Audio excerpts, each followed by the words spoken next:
that person who's coming into their own, is being recognized for their leadership gifts, and is going to be stepping into a role and now being responsible for the whole organization as well as their own self-leadership. And they're doing this under the watch of that predecessor. So this person also is going to have to come to terms with, am I a whole and integrated and self-aware leader? Or am I going to just try to step up my game of pretending that I know stuff because I've got some head knowledge while I don't actually live it? So I have to make you think I'm successful, whereas underneath I've got a terrible imposter syndrome. I am cultivating grudges against people. I'm thinking who's with me and who's against me, and I'm driven by all of that while pretending that that's not the case. There's so much energy that gets used in those moments that it's just got to be absolutely exhausting. And then you have to work even harder to project the fact that you're not exhausted, that this is not exhausting you. And you miss things when that happens. You miss the hurting employee who's a great talent that now is going to leave because you saw them as opposition, all those kinds of things. So all of that is a dissonant place. So now imagine cognitively dissonant leaders who are building cognitively dissonant organizations. And that is the workplace that many people live in. I mean, as you're sharing, there's so many things that are striking me. One of them is just the load that is carried of cognitive dissonance itself. I'm a toxic leader.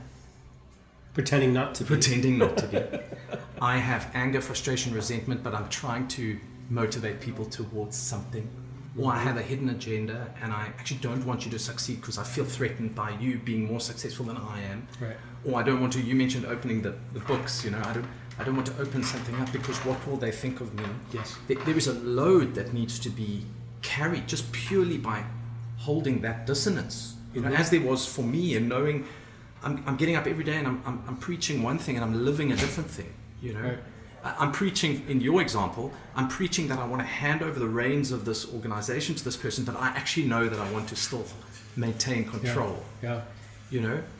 And as you were sharing that, I was thinking, because you kept also using the phrase, you got to do the work. I imagined leadership being like this hike, this journey that people are on with a huge backpack. I don't know if you've ever been on one of those multi-day hikes. You have to carry everything with you, which leaders need to do. You literally, when you're at the top, you're carrying everything with you. Every employee that's going through something, every financial load of the business, all of the tax realities, all of the the spend that didn't result in revenue, etc. So you're carrying all this stuff.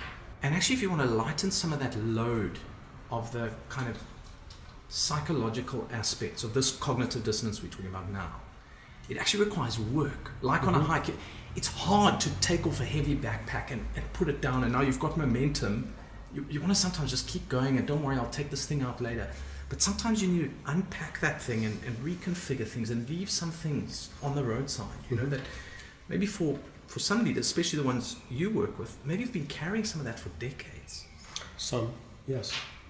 The ones that aren't have been doing the work all along. Wow, yeah. Right?